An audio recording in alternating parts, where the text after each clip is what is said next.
Hello everyone, this is Sinead and I'm coming to you with You'll Learn to Love Me, Yandere, Masky, X-Reader by FluffyWubs.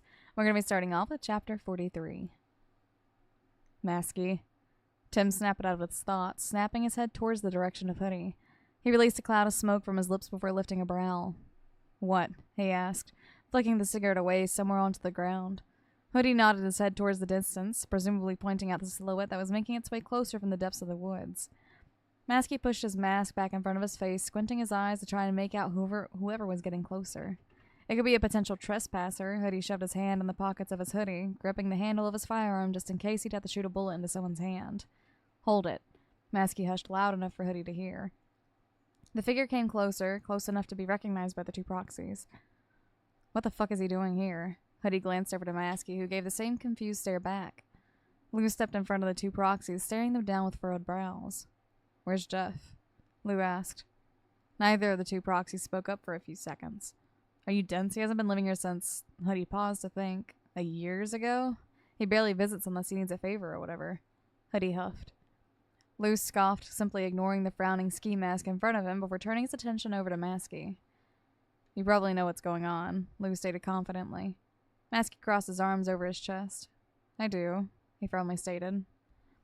Lou blinked, staring down Masky with a bitter glare. Then why aren't you doing anything about it? Lou seethed. Masky shortly glanced over to Hoodie and shrugged. Jeff doesn't have her, it's Toby. Masky stated out flatly, stuffing his hands in his pockets. Lou looked at him in disbelief. If you know he's got her, then why the hell aren't you doing anything about it? Lou was becoming more agitated by the moment, raising his voice even louder. Masky did his best to remain calm, but Lord knows he has one of the shortest fuses there could be. Don't you think I would have done something by now if I actually knew where she is? Masky snapped. Besides, Masky relaxed himself, resting his back against the wall. I can't go anywhere without him on my ass. Masky glanced over to Hoodie, rolling his eyes. Lou took a moment to process his words before realizing what was going on. I see. Lou simply uttered out to mainly himself. I'll go talk to him, he sneered, pushing past the two proxies before entering the mansion. I'd often sing, not just because I had nothing better to do, but mainly because it was allowing me to keep my sanity alive. I mean, yes, it would tire me out, and yes, it hurts my vocal cords, but what else can I do here besides sleeping and thinking of my own death? Exactly. As I tried to sing myself to sleep, a sudden noise upstairs made my breath hitch. Last time Toby heard me sing, he practically yelled at me to shut up before he'd do so himself. I felt like each day that went by, he'd be a lot more aggressive and paranoid. Maybe it's just me, though. The familiar set of heavy boots made their way down the stairs, allowing a bit of light to enter into the basement from the room above. To no surprise, I was greeted by my kidnapper. Or rather, my guardian. He's the one keeping me safe, after all. He told me multiple times before that he was only keeping me here for my own good. In other words, he was keeping me here for my safety. He brought me food more often than he used to. As long as I behaved and followed his rules, he isn't that bad of a person, really. He just gets his mood swings often if I do or say something that displeases him. So I mostly keep my mouth shut unless he wants me to answer a question or just talk to him. Toby came walking down the steps. His face looked visibly agitated, and maybe it's about the whole entire Lou situation. I shiver a bit. He had told me a few days ago how Lou suddenly appeared at the mansion looking for me, and all that ran through my mind was him wanting to end me just like he did to his girlfriend. Thank goodness I'm safe and sound here. Toby? I squeaked out meekly. Good timing that he's here. My stomach started rumbling only a few minutes ago. Toby lets out a tired-sounding grunt as a response as he walked in front of me before dropping down to his knees like he usually does. He ruffles his hand in his pocket before pulling out a delicious-looking peach along with a bottle of water, which he brings with him every day to give to me. He rolls the fruit close enough for me to grab it into my hands and places the water bottle next to my hips as I started digging into the peach. Toby was unnaturally quiet. His arms were wrapped around his legs and his chin was resting on his knees, all while he kept his gaze low. A bit unnerving, to say the least, considering he'd usually tell me disturbing stories every day. Are you okay?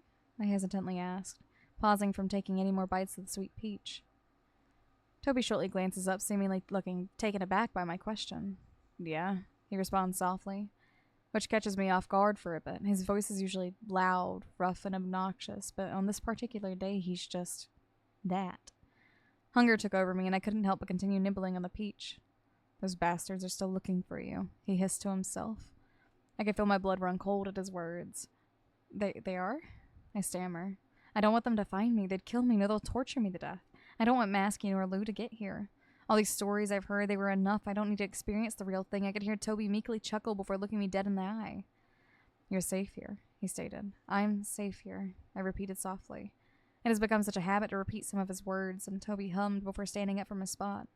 Finish up, I need to take care of things, he stated, crossing his arms over his chest. I managed to finish up the peach rather quickly and took a few swigs from the bottle of water before handing the bottle over to Toby. I'll be back soon, he simply said before making his way out of the room. He'd shuffled some heavy furniture in front of the door and then went on his way. I fiddled with the pit of the peach to keep my mind busy with something. It gets boring down here very quickly, and fortunately for me, Toby should be back soon enough. I just have to be patient. It's been a week. A week! Toby arched his brow with a smug expression that was barely visible to anyone. And your point is? He asked. Lou slammed his hands on the kitchen table, glaring the shorter male down. What kind of disgusting shit have you done to her? Lou's eyes were narrowed as his eyebrows stitched together. Toby innocently held his hands up. She's untouched, Toby states along with a chuckle. Lou didn't buy any of it. You're disgusting. Lou spat venomously before spinning around on his heels, ready to exit the kitchen. At least I'm not the pussy who gave up killing for some stupid-ass chick, Toby spat. Lou stopped in his tracks. Did his ears deceive him, or did he really just hear that? Do you care to repeat that? Lou asked calmly, turning back around to face the teen that was testing him. His posture and expression remained calm, but if only looks could kill. The glint in his emerald eyes were fired up with fury. Did I stutter? Toby arched a brow along with a sly smirk. And out of nowhere, Lou lunged forward and gripped the collar of Toby's shirt, keeping a tight grip on it. You take that shit back before I make you. Sully seethed dangerously. Toby laughed bitterly. You're going to make me take it back by what? Hurting me? Kill me? Toby taunted. I can't feel pain. Besides, if you killed me, you could never know where Ryan is. Toby had the high ground on this one, and Sully furiously eyed the smug expression on the teen's face before forcefully shoving him away, causing Toby to nearly trip over his own feet. Consider yourself lucky. And with that, Lou stomped out of the kitchen. Toby chuckled to himself, readjusting the collar of his shirt back around his neck before leaning against the kitchen counter. Moron, Toby snorted. Lou glanced over his shoulder to give one last glare towards the teen before exiting the kitchen. He passed the living room, where Hoodie was surprisingly sitting all alone on the couch, no Masky nearby, which only means he must be upstairs. Lou made his way up the steps before walking down the hall, finding the room that belonged to the Proxies. He twisted the knob to unlock the door, only to find Masky sitting on his bed staring intensely at a small Glock in his hands. Masky seemed to be in such a deep trance that he didn't even notice Lou come in until a hand waved in front of his mask. He tilted his head up, meeting a pair of green orbs. What? Masky snapped lowly. Lou glanced over his shoulder to make sure Hoodie was nowhere near. I'm going to try and find her again, Lou hushed lowly, and Masky hummed. Right, as if you'll be able to find her. It's been a week, Lou. Masky stated the obvious in a snappy way. Lou narrows his eyes at the masked male. You'll thank me once I find her. Lou simply scoffed before turning his back on the male and heading out of the room. Everyone in here is a monster, no heart along with no soul. Good thing he resigned from being one of them. I could tell it was raining again. The soothing sound of raindrops hitting a window somewhere nearby could be heard. It relaxed me more than anything. I decided to rest my head against a concrete wall. It's not comfortable, but it's something. I let out a sigh, closing my eyes. It's so silent down here. The only thing I could hear was the rain hitting a window and the soft thunder from far away. Before even realizing it myself, I started singing. I guess it became some sort of habit. I sang whichever song came to mind that I still remembered. I'm not the best singer, but then again, I'm not singing to impress anyone. I'm just keeping myself entertained in the meantime until Toby returns. I paused midway singing, letting out a tired yawn. Man, I should get some sleep. I wonder if Toby will ever let me stay upstairs. Probably not. Maybe it's best I stay down here for my safety. And just as I open my mouth back up to start the chorus, the slam of a door startles me, and that was rather loud. Is Toby back again? Maybe he's having a tantrum. I hope not. He'll probably take it out on me. Heavy steps roamed around the house above. Toby doesn't take any time up there. He usually comes in and gets straight to the basement. Which will only mean whoever is up there is not Toby. I started to mentally panic, staying as silent as I could. I could hear footsteps coming closer to the door of the basement, but it stopped real quick. Oh, right. Toby has a large furniture in front of the door, right?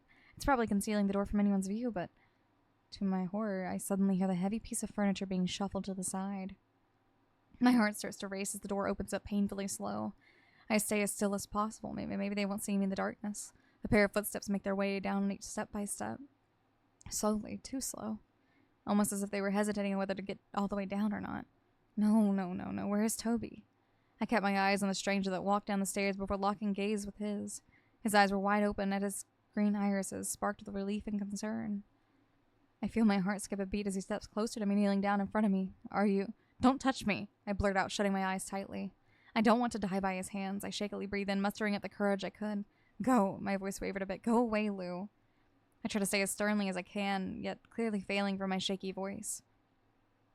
Lou blinked confused before reaching a hand over to my face, to which I backed away from his reflex. The room felt like it was getting stuffy, but maybe it was just me. I need to defend myself somehow. I pulled back my tied-up ankles before shooting them forward, delivering a kick to Lou's stomach. The air brutally left his lungs as he stumbled backwards. What has gotten into you? He wheezed, clutching his painful stomach whilst looking at me in the eyes. He was ready to kill me. I know he was. Don't come any closer, I soothed in a threatening way. Toby, where is he? I need him here. I can't be without him. That is the end of that chapter. The chapter after that one is chapter 44. Let me know how you guys felt about that one, and I will see you guys in the next video. Until next time, bye-bye.